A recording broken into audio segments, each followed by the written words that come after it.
Emily Carter had always believed that marriage was meant to be forever. When she walked down the aisle 12 years ago in her lace gown, hand in hand with the man she thought she would love until her last breath, she never imagined how time could erode even the strongest promises. Her husband, Daniel, had once been her anchor, her safe place, the man who whispered dreams into her ear and made her believe in a life full of passion and partnership. But somewhere along the years, as work responsibilities grew heavier and his absences became longer, Emily's heart began to ache in ways she couldn't explain. She wasn't unloved, at least not in the obvious sense. Daniel was responsible, caring in his own way, and provided for their family. Yet, the warmth that once filled their small suburban home in North Carolina had faded into silence. They still sat together at dinner, but the conversations had become transactional. How was work? Did you pay the bills? What time are the kids' soccer games? The laughter was gone, the late-night talks were gone, and the tender way he used to touch her hand across the table had disappeared completely. Emily told herself that this was normal. Marriage was not always fireworks and butterflies, it was work, stability, and compromise. But inside, she longed for something more, something that reminded her she was still a woman with feelings, not just a wife, not just a mother, not just a caretaker of endless chores and responsibilities. She wanted to feel seen. She wanted to feel alive. That longing became the silent ache she carried every day. One crisp autumn afternoon, while Emily was at the community library helping with the monthly book club, she met someone who would change everything. His name was Michael Andrews, a 38-year-old professor at the local college. He had recently moved into town after a painful divorce and, much like Emily, carried an invisible sadness in his eyes.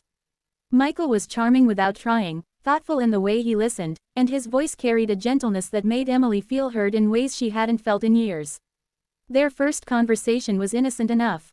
They talked about books, about the way stories can save us when life feels unbearable.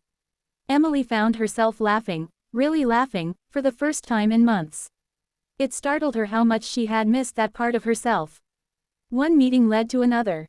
Soon, Michael was joining the book club regularly, and Emily noticed herself anticipating his presence. She started dressing a little nicer on those afternoons, adding a touch of lipstick, curling her hair. It wasn't something she admitted to herself right away, but deep down, she knew. She was searching for something she was no longer getting at home. It started with stolen conversations in the corner of the library, their words drifting into personal stories. Michael confessed how lonely the nights were after his divorce, how he sometimes still reached for the other side of the bed out of habit. Emily admitted how she felt invisible in her own marriage, how Daniel had become a stranger even while sleeping beside her. There was an unspoken understanding between them, a recognition of shared pain.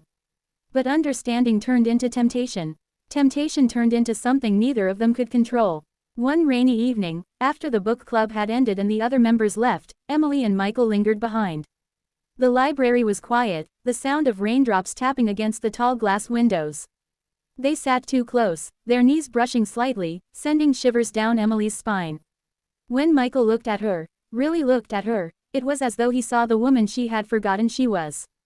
Beautiful, desired, alive. Emily, he whispered, his voice trembling with restraint. I know I shouldn't say this, but I can't stop thinking about you. Her heart pounded in her chest. She should have walked away. She should have reminded herself of her vows, of the life she had built, of the husband waiting for her at home. But the ache in her heart, the years of silence, the loneliness, it all pushed her forward. I can't stop thinking about you either, she confessed, her voice breaking. And in that fragile, dangerous moment, Michael leaned in and kissed her. It wasn't fiery or rushed. It was slow, tender, filled with years of unspoken longing. Emily felt her soul awaken in ways she hadn't in so long. Her hands trembled as she held onto him, and for the first time in years, she felt wanted, cherished, seen. But every stolen kiss carries a shadow. The affair that followed was not wild or reckless. It was careful, hidden in the quiet spaces of their lives. Afternoon coffees, long walks in the park, secret notes exchanged between library books. Each encounter deepened their connection, and Emily found herself living a double life. At home, she was the loyal wife, managing her household, smiling at neighbors, attending school meetings. But inside, her heart belonged to Michael.